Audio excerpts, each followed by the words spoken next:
preguntades que me parece, ou como miramos dende o Goberno, o decreto que sacou o Goberno do Estado con respecto ao pago dos proveedores e o que teñen que facer os concellos para poder pagalos. Bueno, a min personalmente, creo que a todo o Goberno de Gondomar nos parece unha solución ou unha idea estupenda. Nos parece moi boa idea porque o que permite é que os proveedores, as empresas en xeral, podan ter diñeiro, podan cobrar o que se lles debe. Xa sabemos que hai moitas empresas que teñen moitos problemas, que hai moitos problemas de impagos, de demoras nos pagos. É bastante triste que sexan precisamente as administracións as que tardan en pagar ou as que incluso non pagan.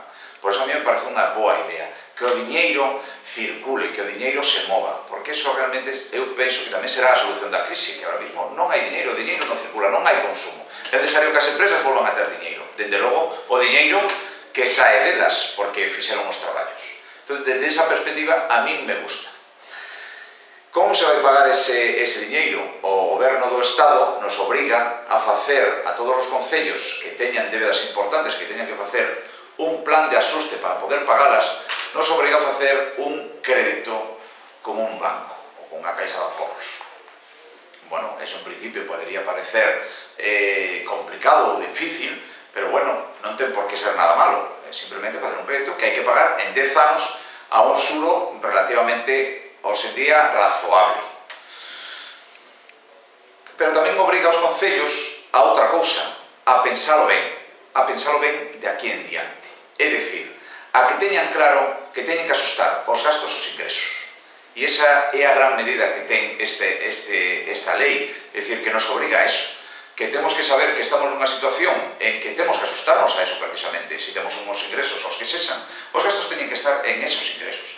E que temos tamén que fazer unhos ingresos acordes á realidade, non poñer os ingresos que queiramos. Se nós temos unhos ingresos de 10, tenemos que decir que temos unhos ingresos de 10 e gastar conforme a esos ingresos de 10, e non de 15. E por outra banda, esta lei que lanza o Estado ten outra perspectiva interesante, que non deixa en man dos políticos as decisións, senón que as deixa en mans dos técnicos. É dicir, esta lei obriga o interventor dos concellos, a cada un dos interventores, a que digan cal é a débeda real que ten o concello e como se ten que solucionar. Efectivamente, non é só a decisión dese plan de asuste de como solucionar, de como ir logo pagando a solo do interventor, tamén interveñen os políticos, pero, dende logo, decide que sexan os técnicos cal é a débeda.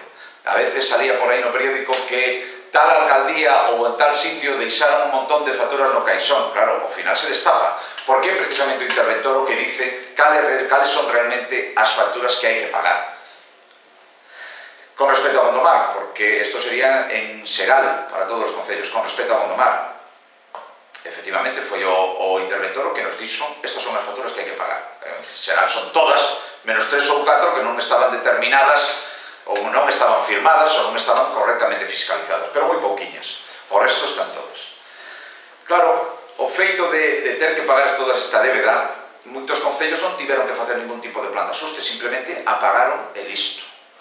Outros concellos tiveron que facer un plan de asuste moi estricto e tiveron que incluso replantexar toda a estructura do funcionariado do concello.